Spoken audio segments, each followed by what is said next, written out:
All right, our third organisation tonight, Ladybird Care Foundation, operates a unique peer mentoring program to support bereaved parents who have lost a child.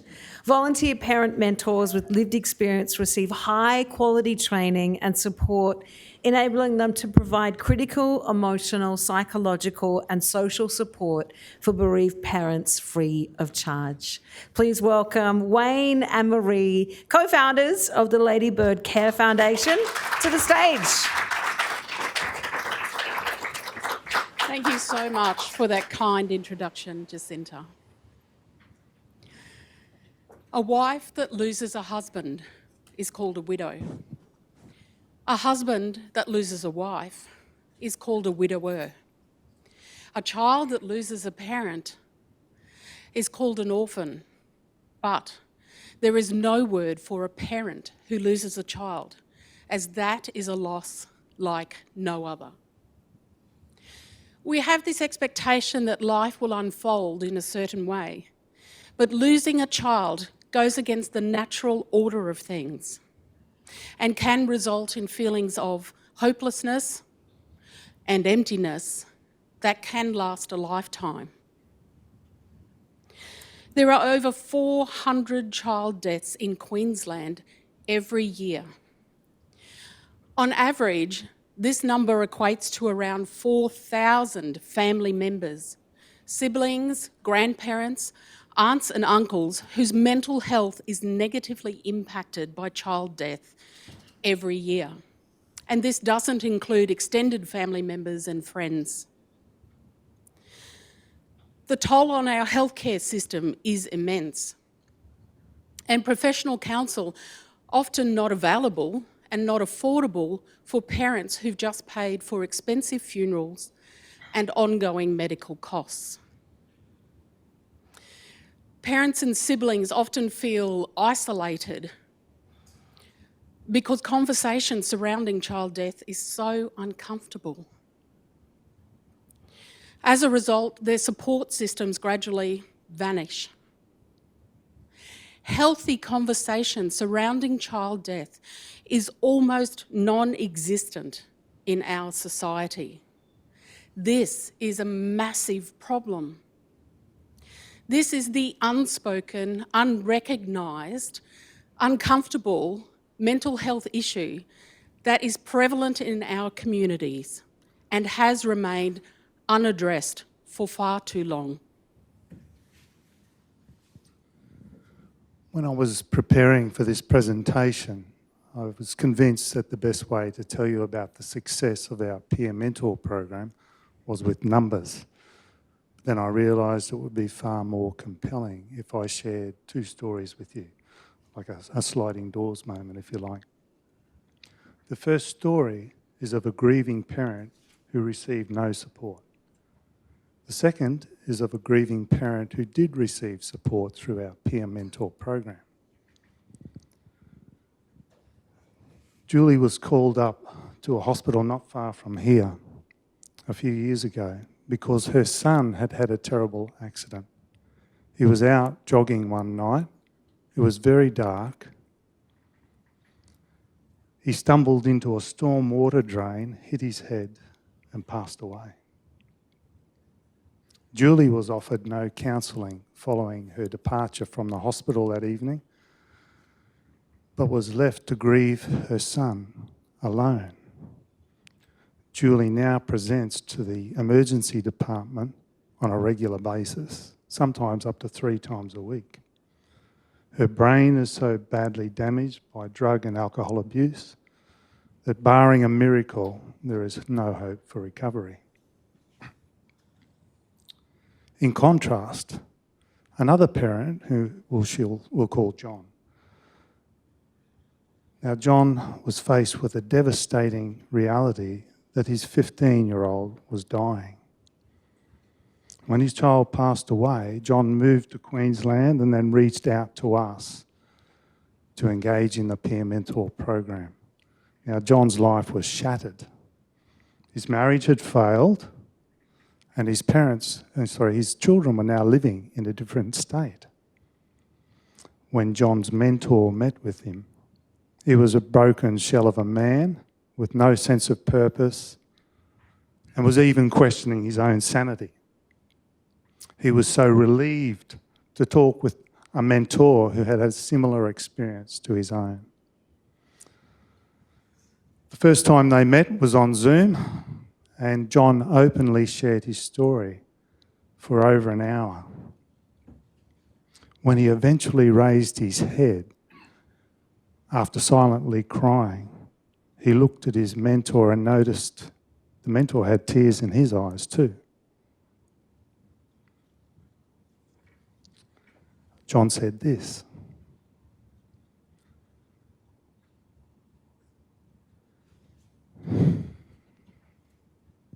he said, "This is different. It's not what I expected. I have a psychologist whom I meet with regularly, and I've studied the brain's response to grief at university, and my family have done all they can to support me. And all of these things are helpful in themselves, but this is so different. When I look at you, I understand. I know that you understand my grief, the depth. And I know you understand how utterly unhinged I am. And feeling understood is a profound human experience." Well, John and his mentor continued to meet regularly over the course of the next year or so. John is now in a loving relationship. He's finishing his PhD in psychology and is helping other bereaved parents make sense of their loss. That's the power of peer connection. It works. You see, it was so important for John to have a mentor who understood his grief. And this story is very personal to me because I am John's mentor and because I am also a bereaved father. We are bereaved parents. And like John, we've experienced what no parent should ever have to endure. In October of 2014, we celebrated our daughter's 18th birthday party. 1 month later, she was no longer with us. Her nickname is Ladybird, the namesake of our charity. That's our Emma up on the screen. Folks, tragically, children will keep on dying. We can't change that. Families will keep on grieving, and we can't change that. But we can influence their grief journey in such a way that families find joy and a purpose once more. And we invite you on that journey. Funds raised tonight will go towards extending our peer mentor program into rural and regional Queensland. A gift of $100 from 5 sponsors will help us engage a First Nations consultant. $1,600 will help us train and supervise one mentor for 12 months. Now, Queensland is a big state and we need your help so that more families that are impacted by the death of a child find the help that our foundation can bring to them. Thank you for this opportunity to share our passion and our mission to change the conversation around child death and to provide targeted bereavement care right across Queensland. Thank you.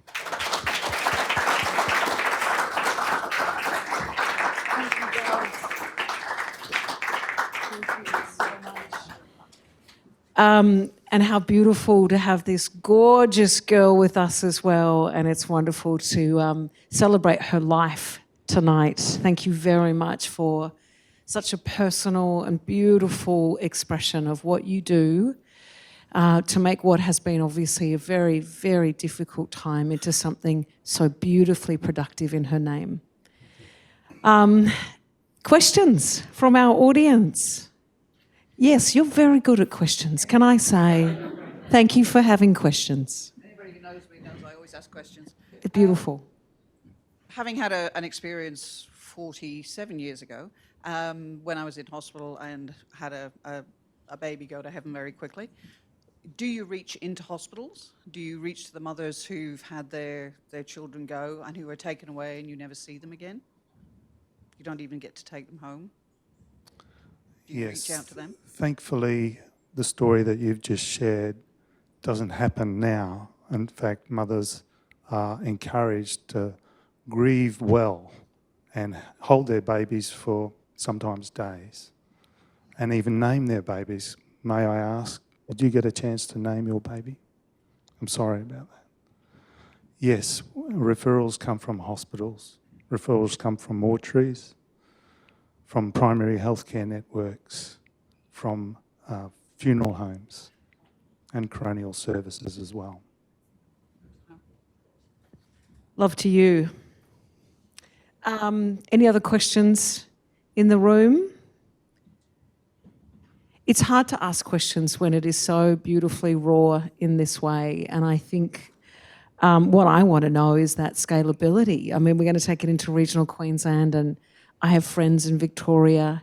Is that the hope that one day, with enough support from community, that this is everywhere?